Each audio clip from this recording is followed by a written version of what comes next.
Peace to the 12, man. Y'all see the title.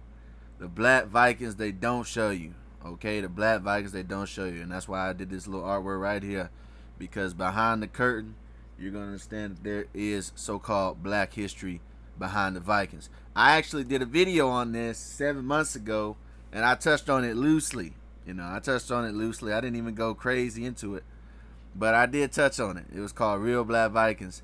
And in this video, I had a lot of comments. This is back in the day. I had a lot of comments from brothers and sisters that were saying, "Oh, thank you. I never knew this. This is why I have this last name, yada yada." And then I also had comments from the cave children who were upset and left their little comments, which didn't matter to me because they just I got them up out of there. But yeah, I actually touched on this before. But we're going to be going more in depth on this. And what I'm saying is factual completely. And it's just stuff that they don't tell you about. Like I always tell you, brothers, our history is known. It's just hidden, and they don't mention it. They don't mention it. Now, mainly we're going to be taking a look at anthropology. What is anthropology? Well, anthropology is the study, the origin, development, and behavior of humans. They examine the cultures, languages, archaeological remains, and physical characteristics of people in various parts of the world. So that's anthropology, man. Okay, and I'm going to show you various anthropologies that talk about the so-called black presence in the Scandinavian regions. Okay, it's so funny. Every time I talk about this, it seems taboo to the viewer, but in actuality, it's already known and documented, man. Hell, even when you get on the Google machine, you go on the Google machine, you click and clack at the keyboard, right? All you gotta do is type in on Google. The first people of Europe were black on Google. Look what pops up. Were the first Europeans pale or dark skinned? Scientific research publishing. Well, look, the archaeological, anthropological. Remember, we're going with anthropology today.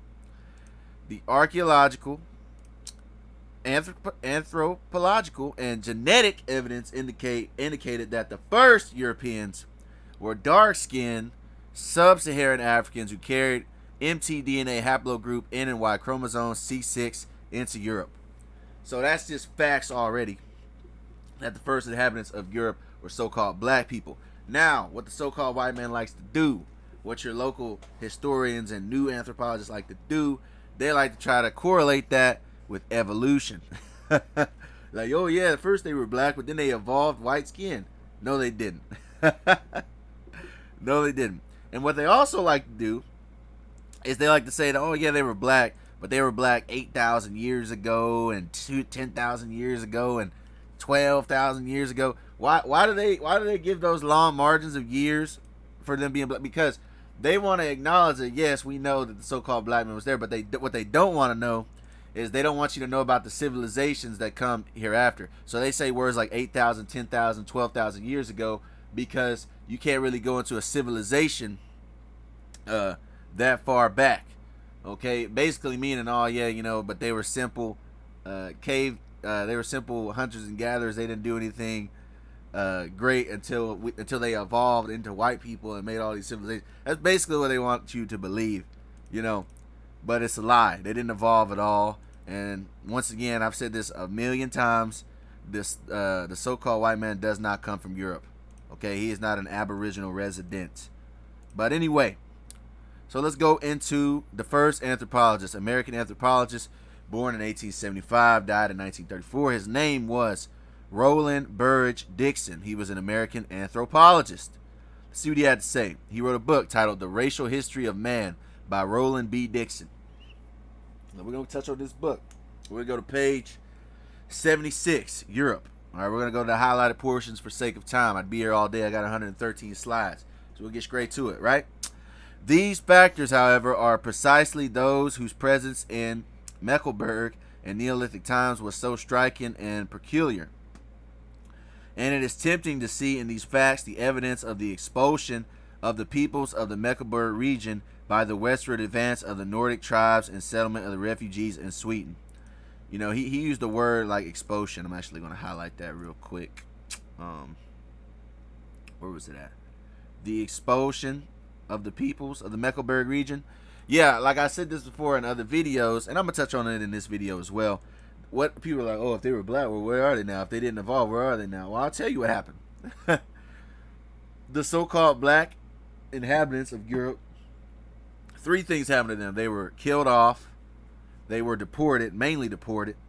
They were deported, killed off, and bred out of existence. That's what happened, okay? By the invading peoples, the modern residents. But anyway, we'll touch on that later.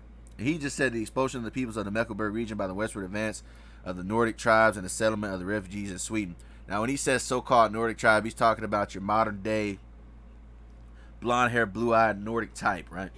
But watch this. The very data for Eastern Norway, which are the earliest we have as yet for this country, indicate that these same Proto-Australoid and Proto-Negroid elements were also in the majority there. So in Eastern Norway and other parts, westward, Eastern Norway as well, there were so-called Australoid type, meaning an Aboriginal Australian, and Negroid type, meaning the Negro. And they were the majority in Norway. Okay? So, you know, that lets you know that, yes, in the Scandinavian regions, you have so-called black people there. But we're going to keep going. That's one guy. Let's go to another anthropologist. We're going to go to the Italian anthropologist. And let me say this, too, before I go any further. I'm actually going to touch on the Danes in this video towards the middle portion of this presentation.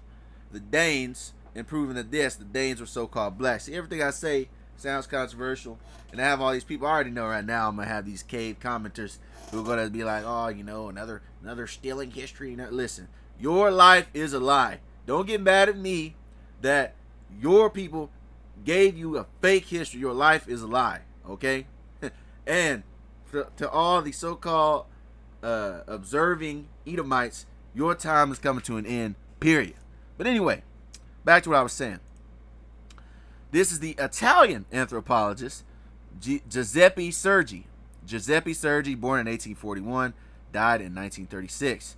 Giuseppe Sergi. Let's see what he had to say in his book, The Mediterranean Race, A Study of the Origin of European Peoples, by Giuseppe Sergi. We're going to go to page 252. It says The Mediterranean Race. We're going to go to the highlighted portion once again for sake of time. And watch what he says.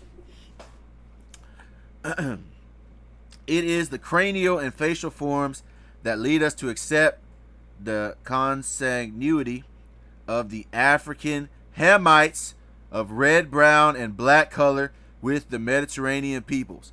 Now, he says African Hamites. Were they actually Hamites? Well, yes and no. You had so-called Hamites, meaning so-called black Africans. You had them in the European region.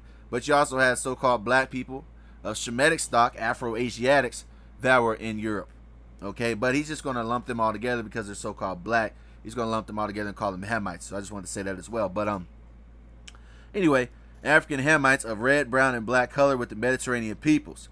The same characters reveal the continuity of the primitive inhabitants of Europe. So red, brown, black color, African Hamites, primitive inhabitants of Europe. What does primitive mean? Primitive, ancient, earliest, first, prehistoric, antediluvian, antique. Okay? Primitive, so the first. So the first inhabitants of Europe, to him, were African Hamites, which really means the first inhabitants of Europe were so-called black people. Now let's keep going. And of their remains in various regions and among various peoples with the populations of the Mediterranean, and hence also with the Hamites of Africa. For some time past, I have reached the conclusion that the so-called Rheingraber type of the Germans and the Viking type, see that? The Viking type of the Scandinavians, being identical in character with the Mediterranean and Hamitic types, had the same African origin. Okay? The Viking type, the Germans, Scandinavians, that had that same Hamitic phenotype. Okay?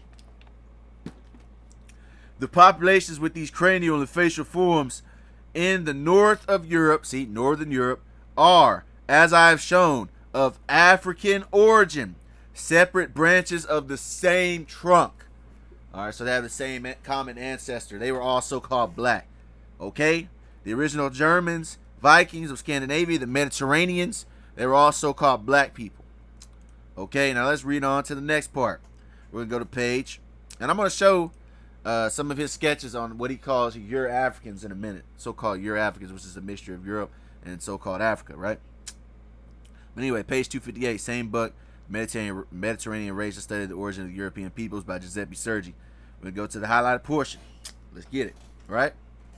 See if we're doing good time.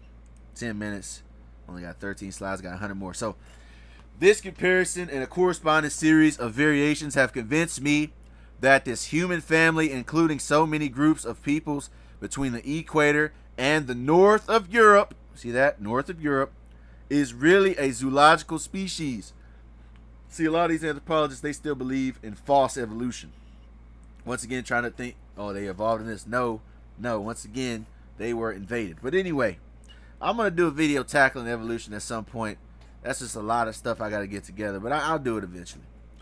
This human species with cranial and facial characters, thus well determined, I call Euro-African. See that? Euro-African. What's a Euro-African?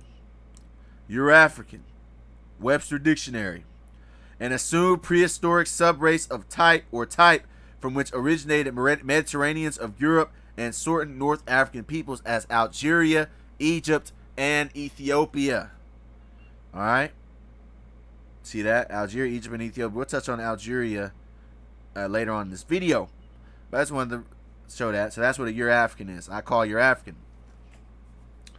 And this, because having had its origin in Africa, where it is still represented by many peoples, it has been diffused from prehistoric times in Europe and has formed the basis of the most primitive population. Remember, primitive means first, ancient, okay?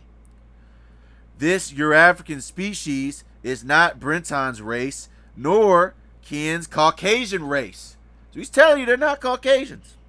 For it contains none of the racial elements with cephalic forms by some term brachiocephalic, which according to my classifications are suniform, spheral, and platycephalic. These I consider belong to another human species. My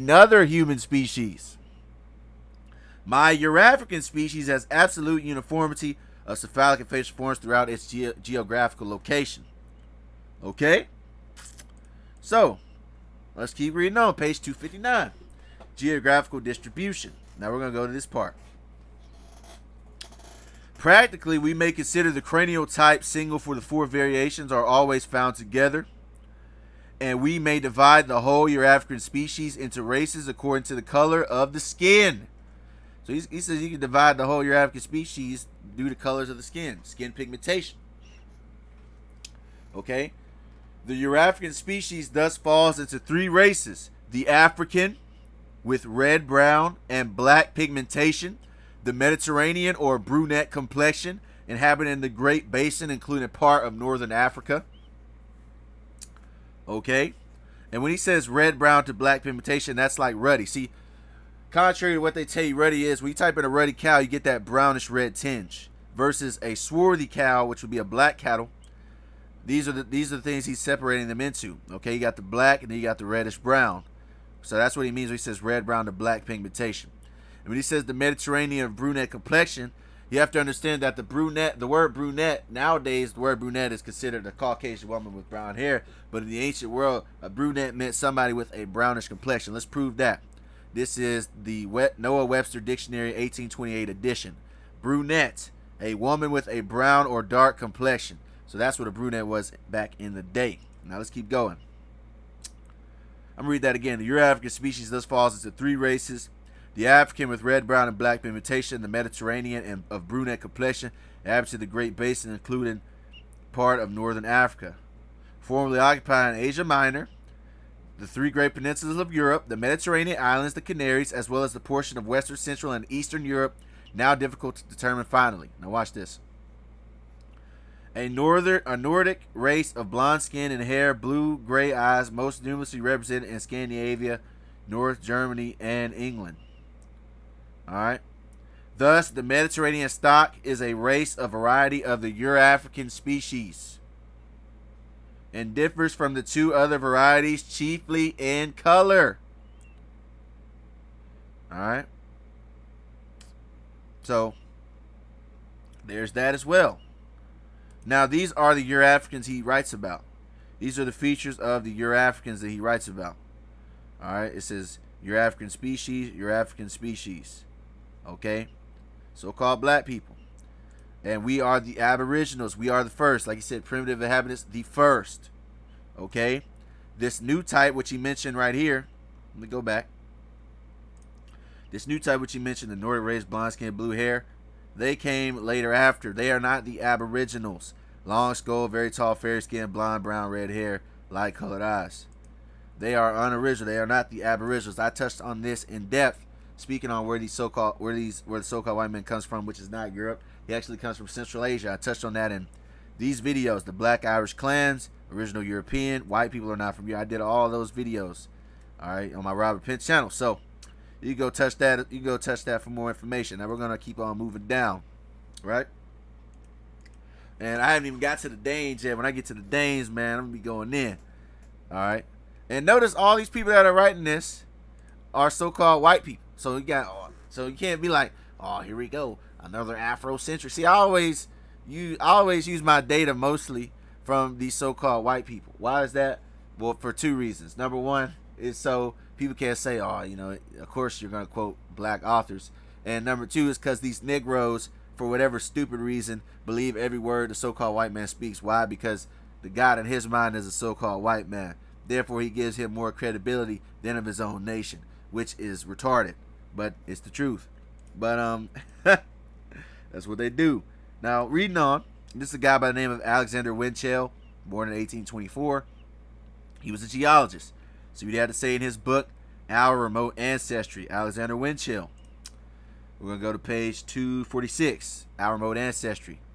He states, Indo-Europeans are known to have been in Europe as early as 2000 BC.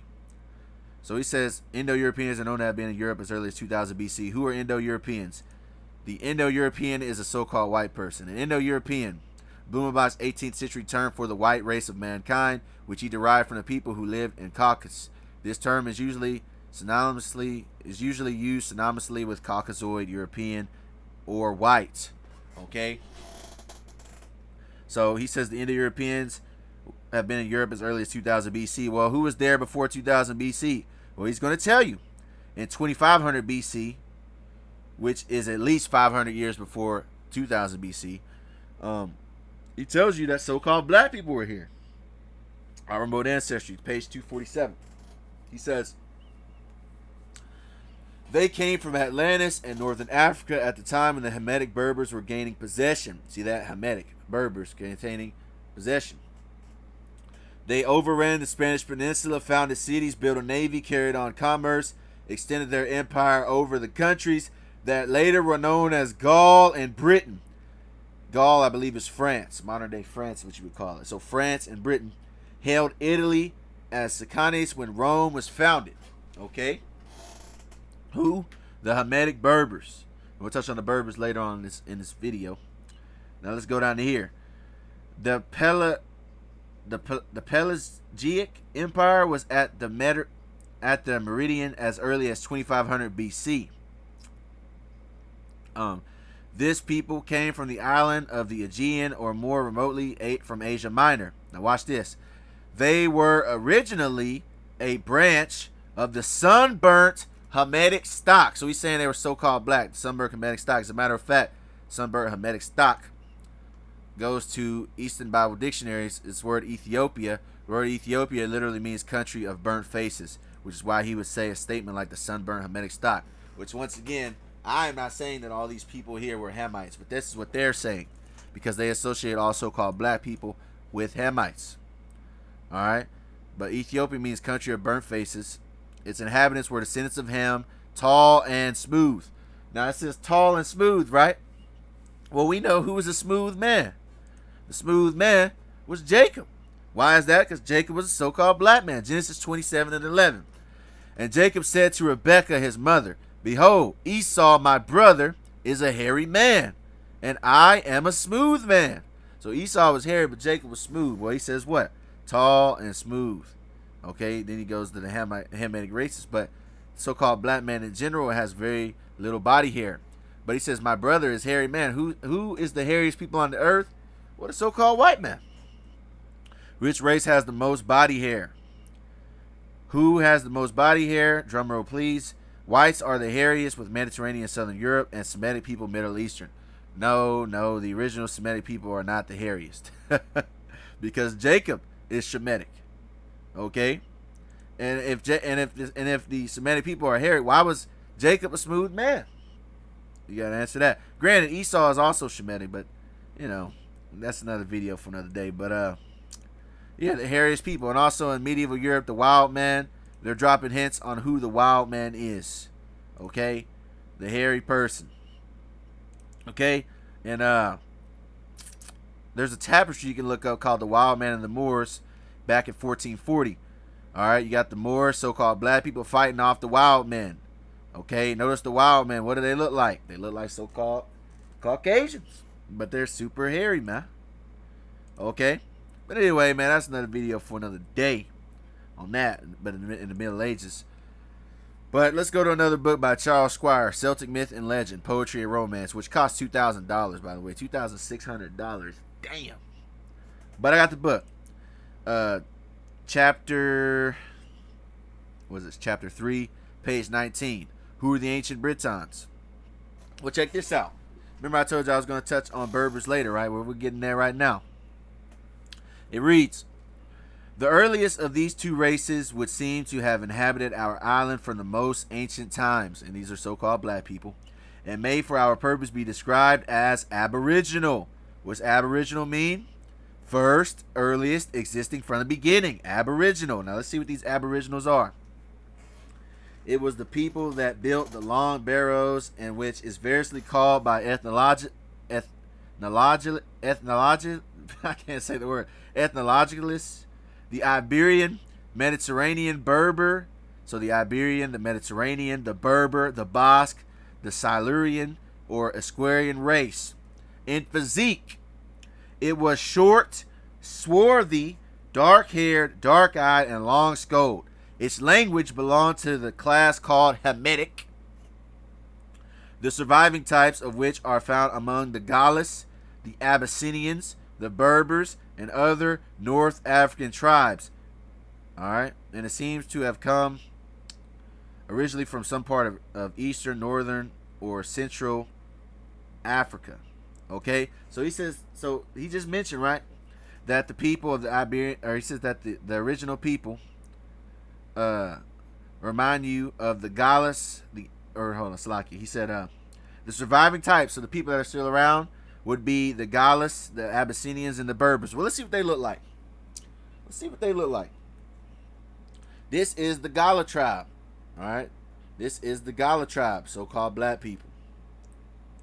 This is the Gala tribe. Okay? So-called black people. He also said the Abyssinians. Well, these are the Abyssinians, also known as the Habesha people. Then he said, so he said Abyssinians, Gauls. He said the Berbers. Well, who are the Berbers? This is the Taman Rasat, which is in Algeria. The people of Taman Rasat, which is in Algeria. So-called black people. Alright, Berbers of Northern Africa. Here's some more picture of the Taman Rasat of Algeria. So-called black people. Clear as day. And they were the Aboriginals, the first. Now, where are we at? 24 minutes in, bet. Now we're going to touch on the Danes. Alright, now we're going to touch on the Black Vikings, which we already kind of did, but now we're going to put a name on it. Alright, we'll touch on the Danes. Who are the Danes? Are the Danes Vikings? The term Dane generally refers to the Vikings from Denmark, while Norse typically refers to the Vikings from Norway. Alright, so the Danes are the Vikings, right? Well, let's get this. David McRitchie, another anthropologist. David McRitchie, anthropologist, born in the 1800s, once again. He wrote a two-part series book. He wrote other books as well, but the two I always use is Ancient and Modern Britons, Volume 1 and Volume 2. We're only going to focus on Volume 1 today for this lesson. But he mentions the Black Vikings in both Volume 1 and Volume 2, just for point of reference. So David McRitchie, he was an anthropologist, which once again is the study and origin and development of human societies and cultures. He proposed that the stories of fairies originated from Aboriginal race that occupied the British Isles before Celts and other groups arrived. Okay? So let's go to Ancient and Modern Britons, Volume 1. Well, first of all, he states that the so-called white man does not come from Europe, which he doesn't. And he states that as a matter of fact. Tone. This is page 16 of Ancient and Modern Britons. The question of the origin of the white races, which have now long held the supremacy in these islands, scarcely enters into the present inquiry, which has to do with their colored predecessors. Predecessor meaning before them. Okay?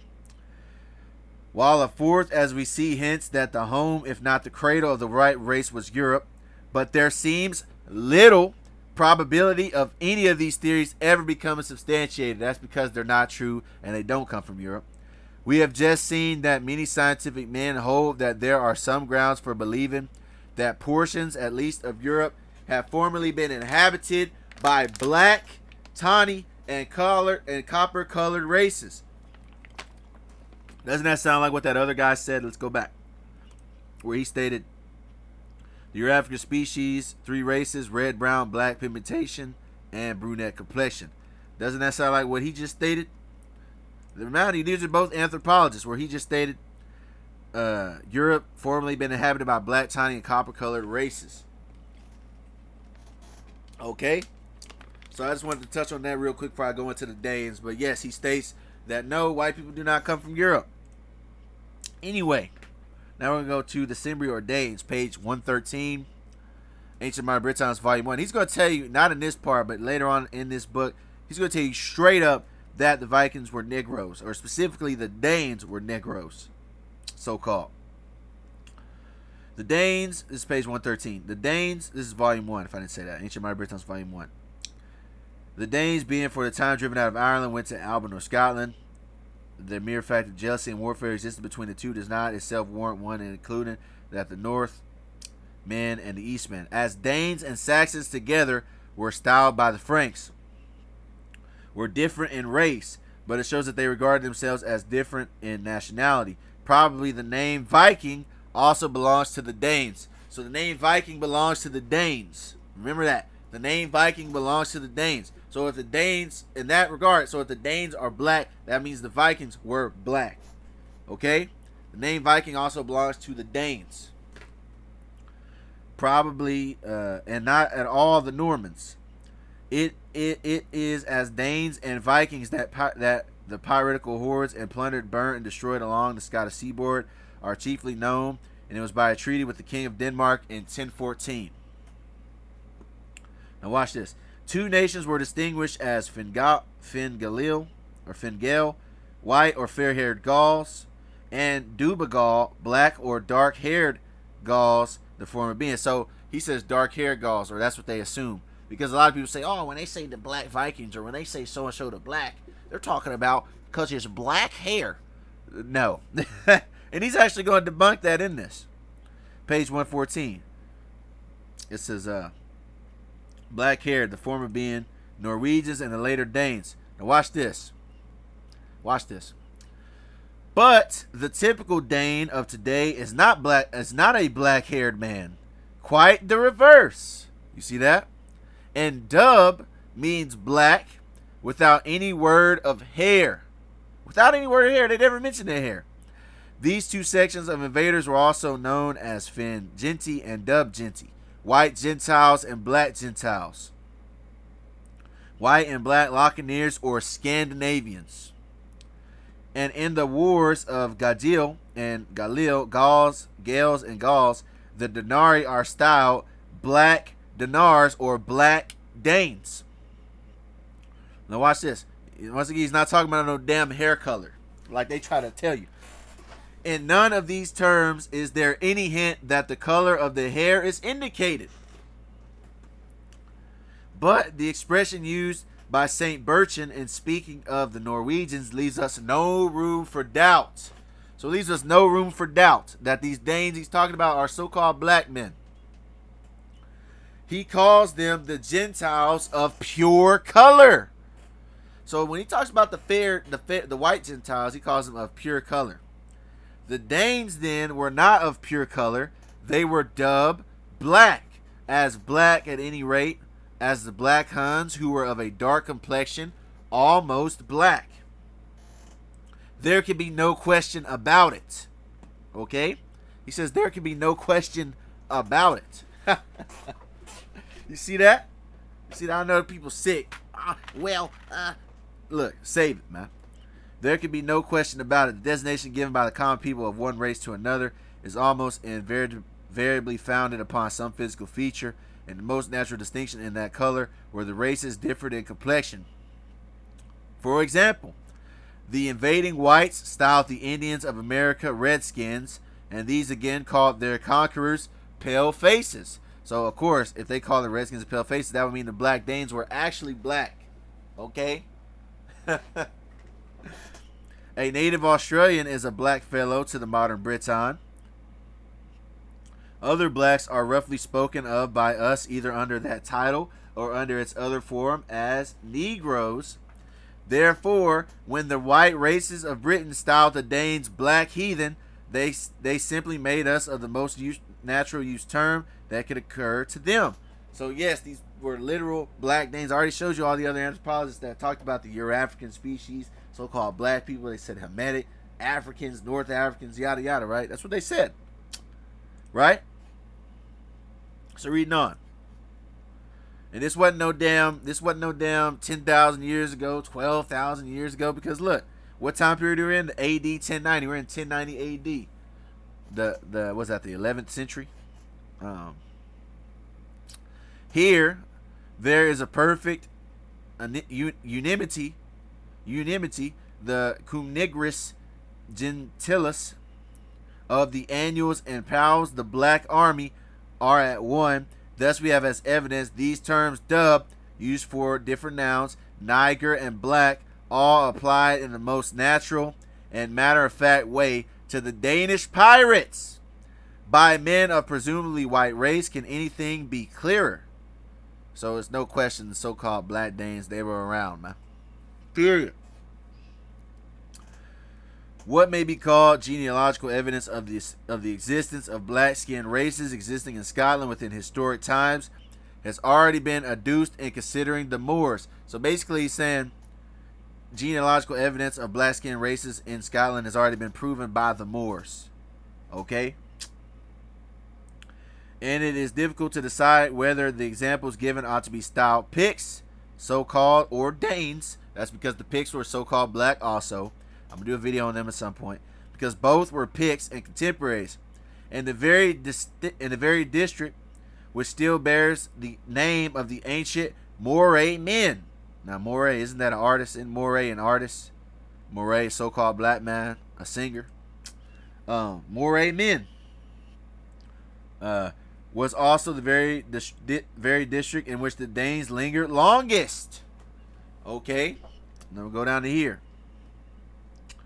Therefore, when a black man is discovered on a family tree of 1,000 years ago, he may be either a Dane or a Pict. Let me read that one more time. Therefore, when a black man is discovered on a family tree of 1,000 years ago, he may be either a Dane or a Pict. Who? A black man. Okay? Leod's son to the Black Prince of Man. Alright?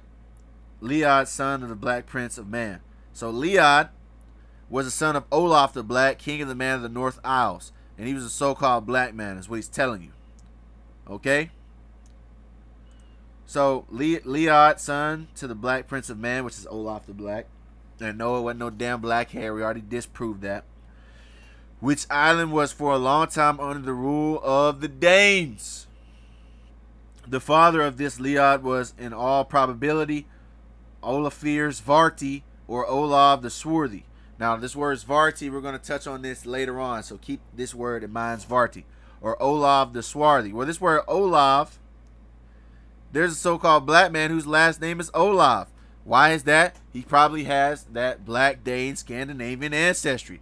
Because believe it or not, that lie they tell you is, the reason why so-called black people have French last names and Welsh and all these last names is because they're slave master. No.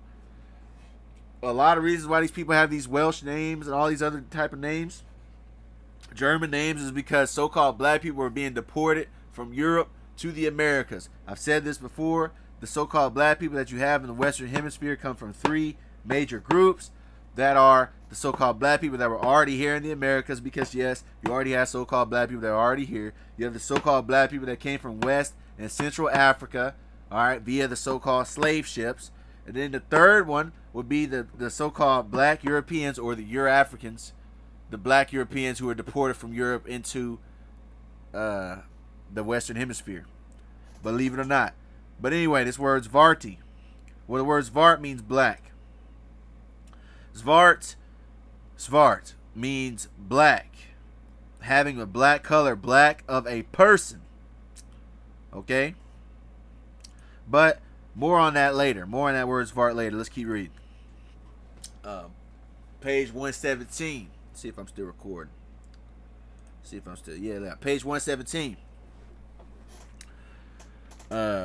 The Black Knights of Loch Awe was the name then used by Old Highlanders in mentioning the chiefs of the Duine, who as their followers were probably the swarthy men from Lorne. So you have Black Knights.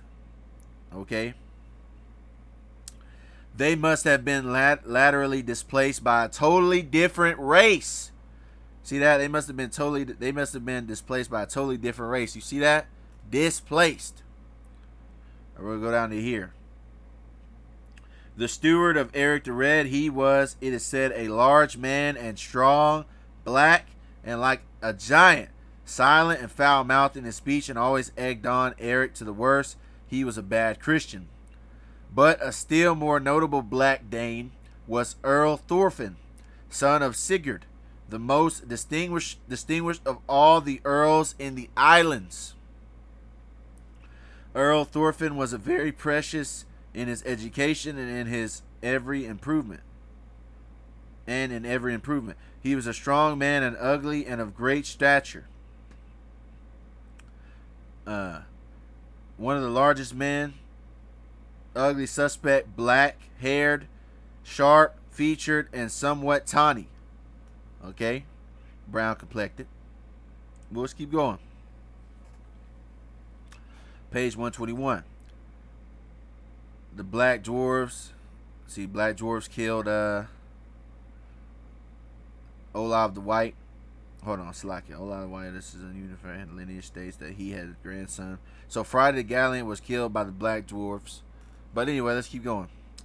Black Danes as Picts, page 121. It reads, the Danes then were like the Moors. Now check this out. He says the Danes. He says the Danes. All right, remember, let's go back.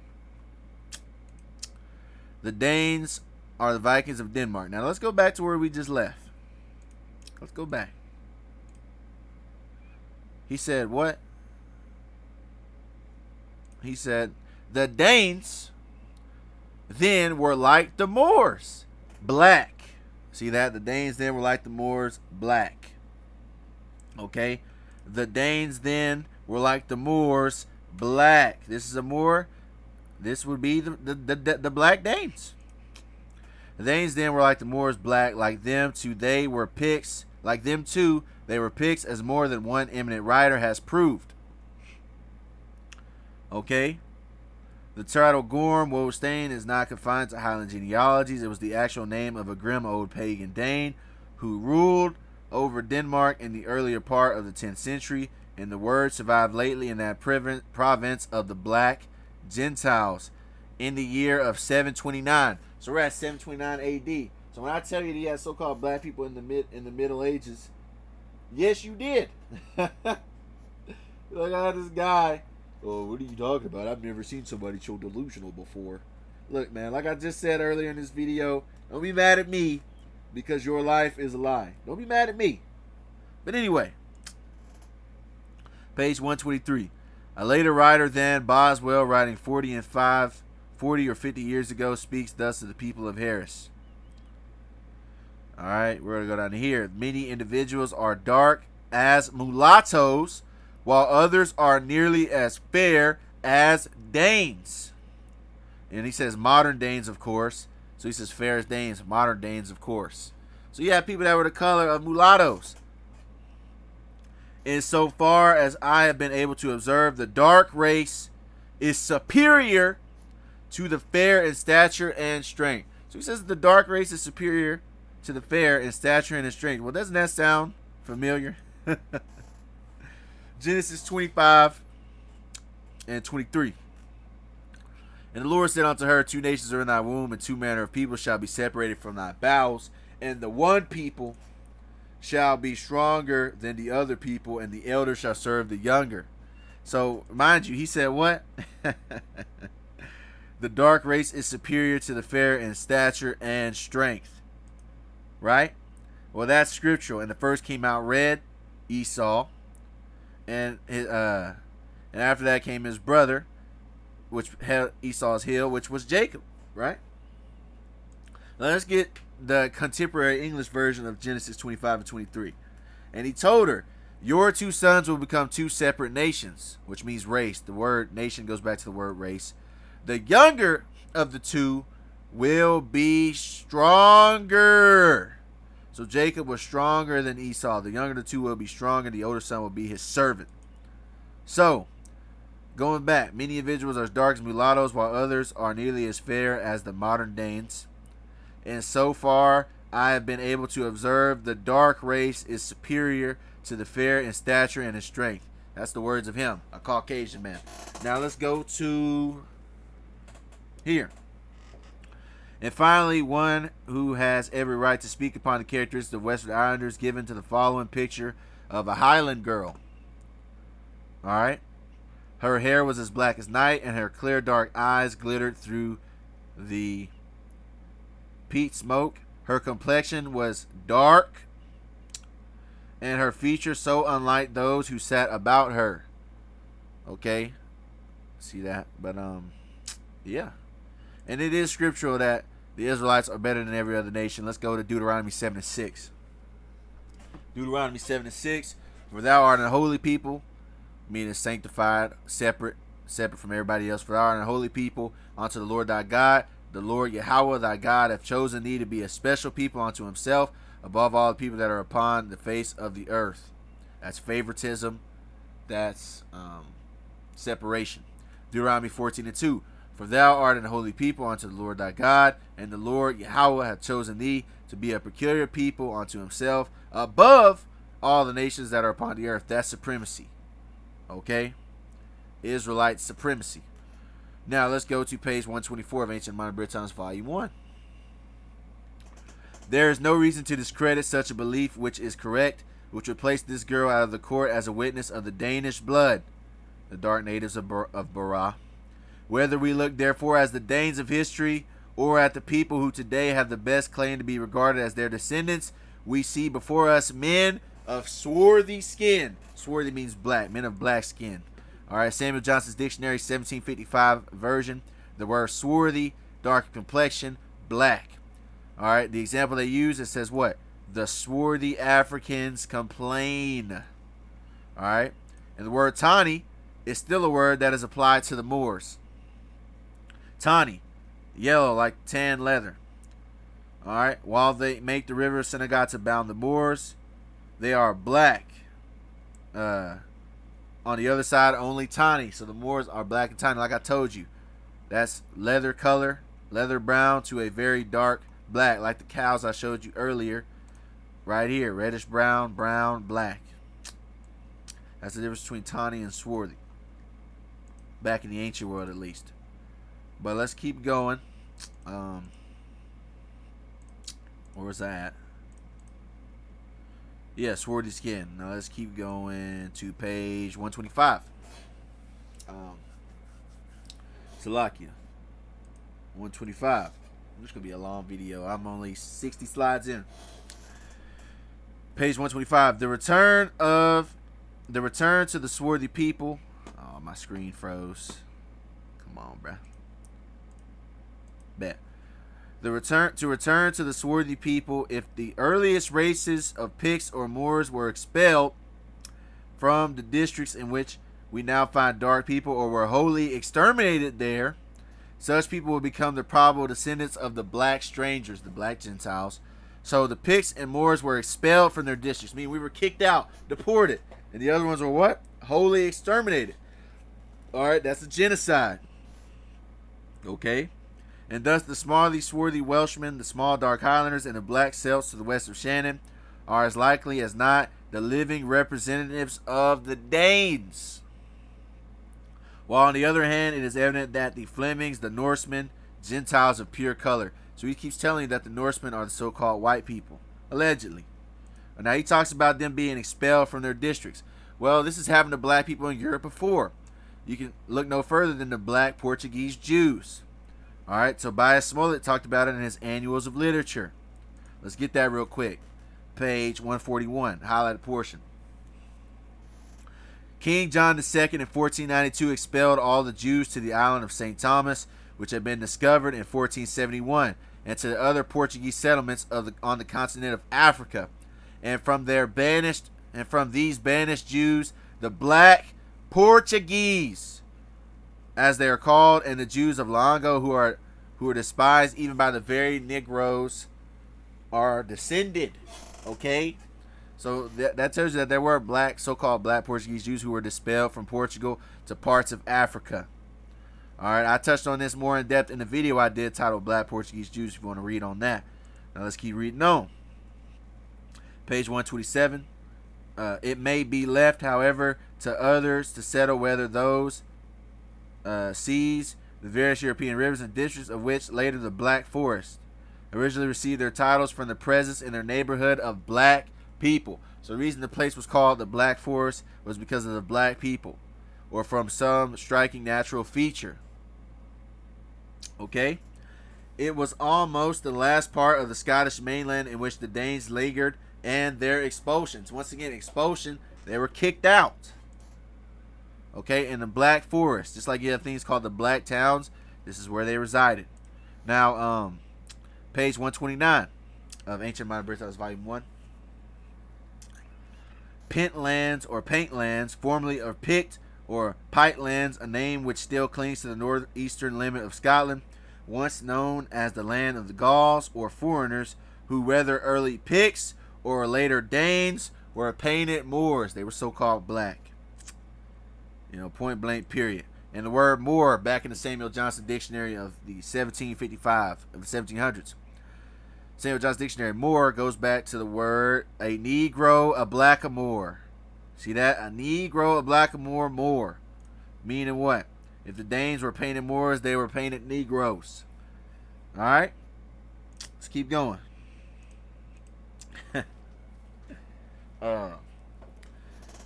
Page 134. It seems quite a tenable theory also that the black men defined by Halliwell as fictitious men enumerated in the mustering an army or in demanding coin and livery. Okay, black men. The phrase having long outlived the date when the black element, and distinctly such another absorbed in the overwhelming white element. So once again, what's the absorbed in the overwhelming white element? That's getting bred out of existence.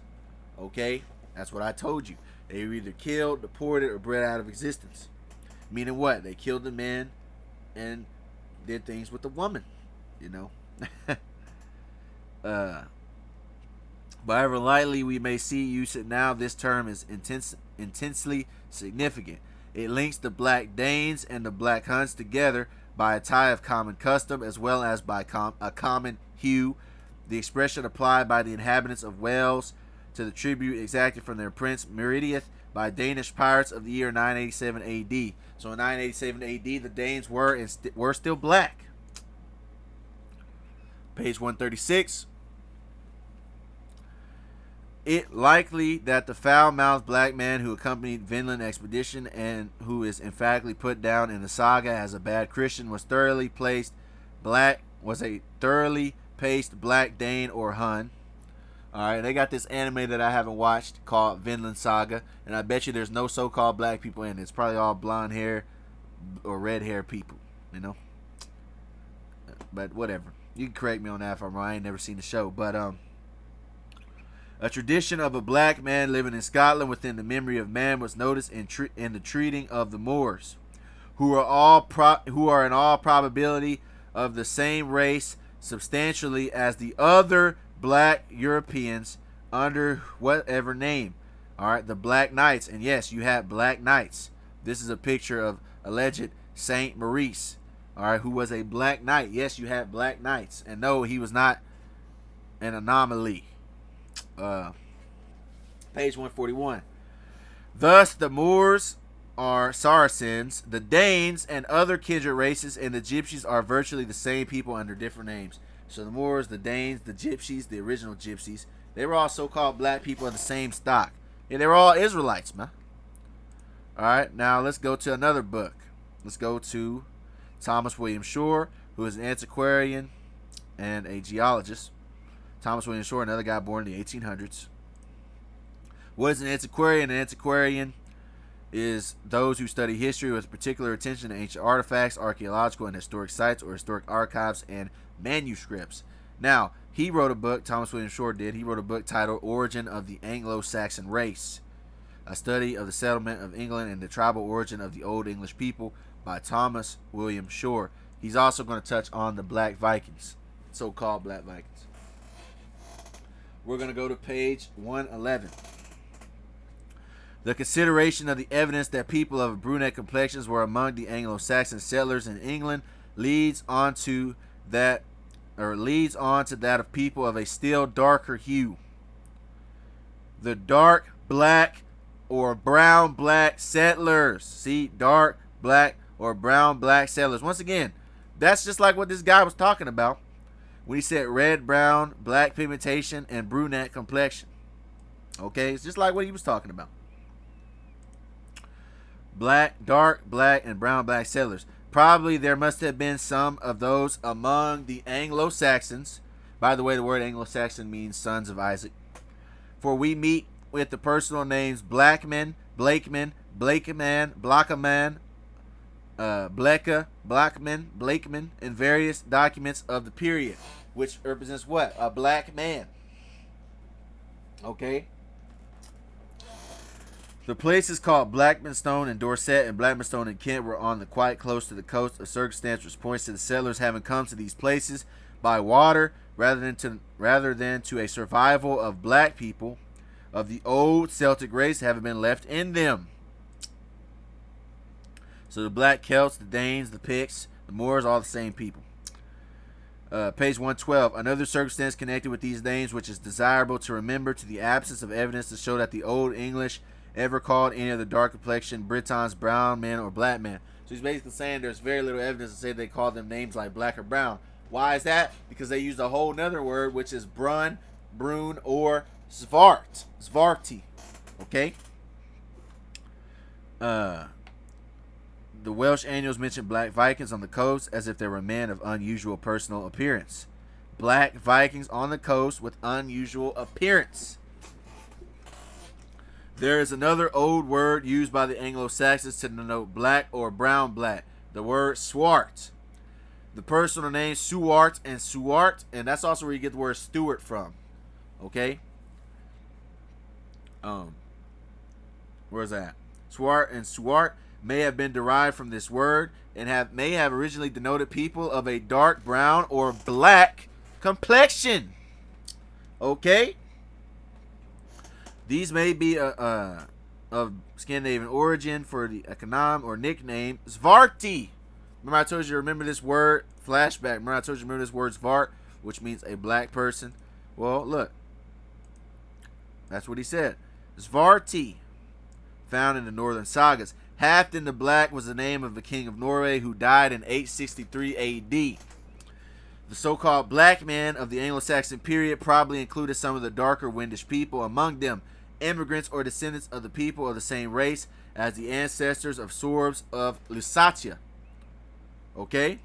So this word svart means black, and that's where you get the word swarthy, swart, all right, which means black of skin color of persons in the 14th century. Swarthy means dark colored, especially of skin. See swart. Swart means black, dark, night. Okay? Now, since I'm on this topic, we go into Norse mythology. We go to Norse mythology, they have something called the Nine Realms. In the Nine Realms, you have one of the realms, which is Svartalheim, which translates to black home or home of the blacks. Let's go that. So in the Nine Realms of Norse mythology, you have Svartalfar or Svartalheim, the realm of the fell elves, the dark ones, the dwarves. Right? Svart means black. Heim means home. Okay? And in Thor Ragnarok, like I told you all the time, they tell you the truth in these films. They do it all the time. All right? And dumb people, they don't even see it. They're like, oh, why did they make a black person play this character? They don't even know why. They're basically letting you know that they know that we were over there. So in this movie, Thor the Dark World, they have the Dark Elves, even though the leader of them was a so-called white man. Go figure that. But you have the Dark Elves. All right? Well, black elves are documented. Harry Johnston, explorer, 1800s. He wrote a book titled The Uganda Protectorate, something like that. The Uganda Proctorate. I'm going to say Proctorate. Page 513. Check this out. Once again, he goes on his whole evolution spiel, but just ignore that. But watch what he says.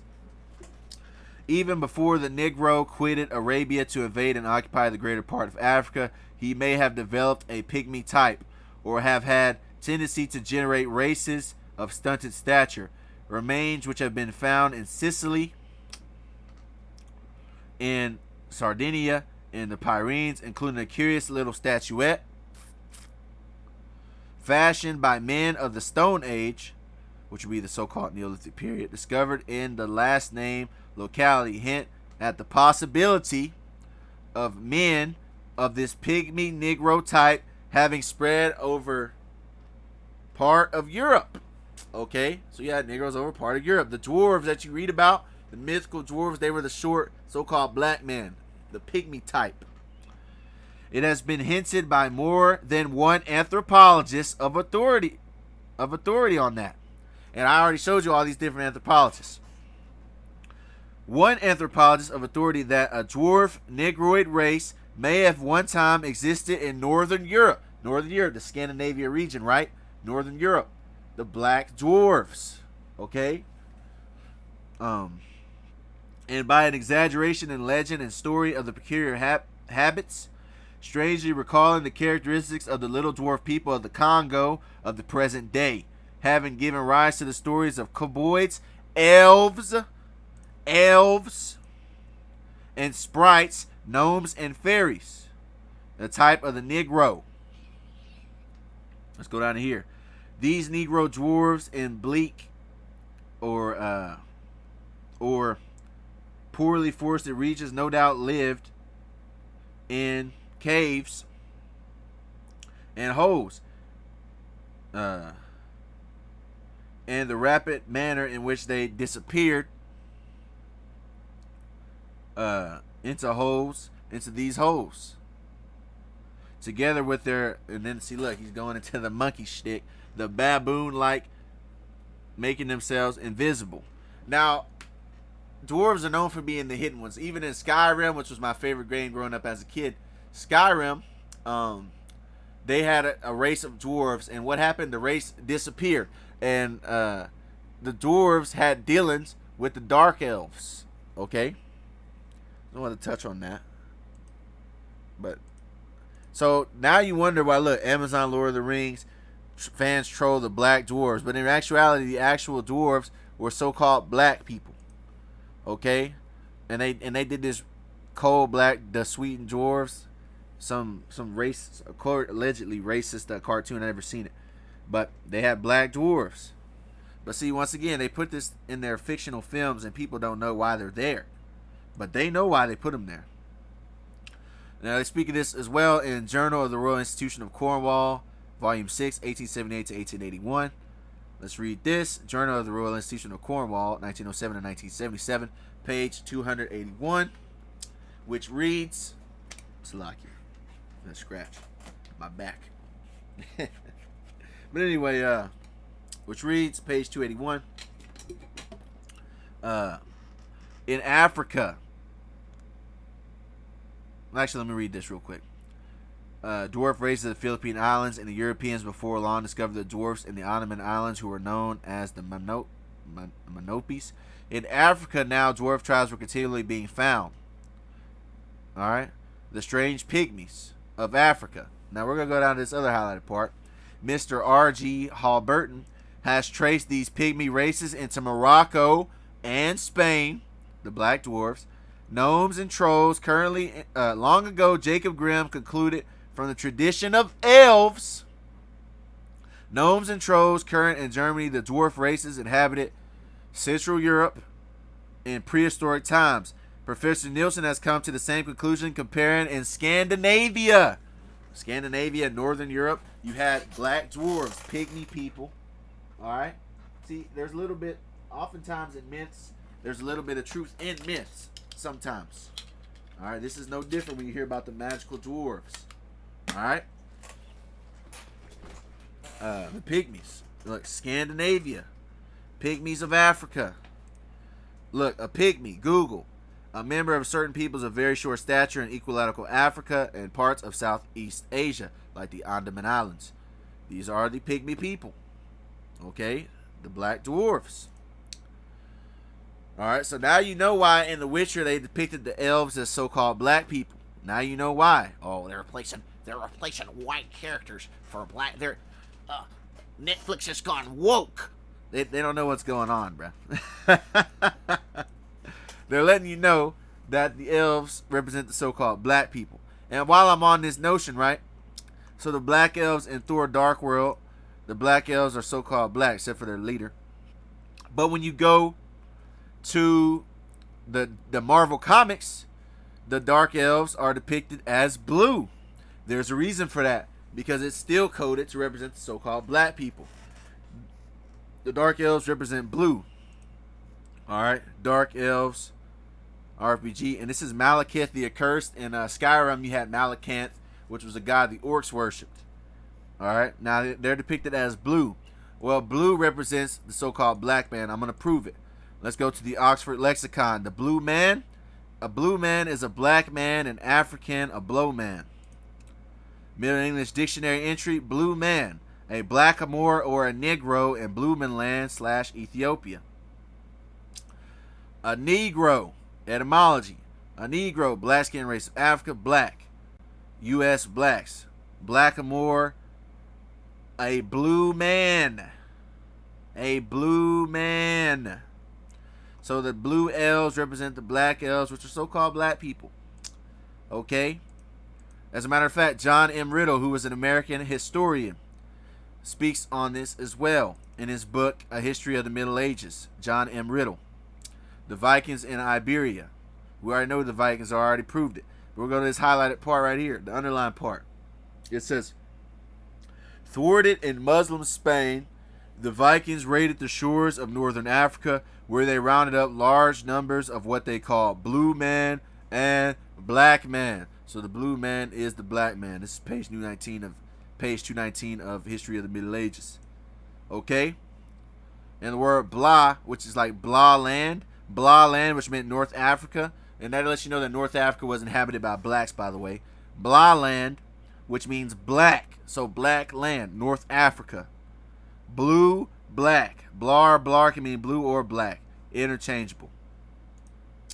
Okay? Even when you type in the word blah man, and you translate it into Google Translate, when you click on blah man or blamar, this part says blah man, Norse, blamur, who was the name of the old Norsemen for people with dark skin.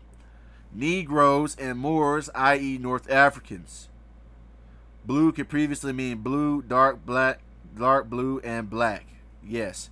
And once again, the home of the Black Elves was known as Svartalfar, which is also known as Svartalheim, which is the home of the Dusky Elves, Black Elves, Swarthy Elves. Home of the Black Elves. That's what Svartalheim means. Okay? In the Norse mythology, you have Svartalheim, which I just went over, and you have Jotunheim. Jotunheim is the home of the Ice Giants, who are also depicted as blue in Marvel Comics. The Ice Giants are depicted as blue. Isn't that interesting? This one looks like a so-called black African with a spear. All right, like a Zulu person with a spear, but he's depicted as blue. The Ice Giants, Jotunheim. Okay, and I touched more on the blue. I touched more on the color codes, and Piccolo's a black man, black people are purple, and the black man is blue. I touch on this in their own videos if you want more information on that.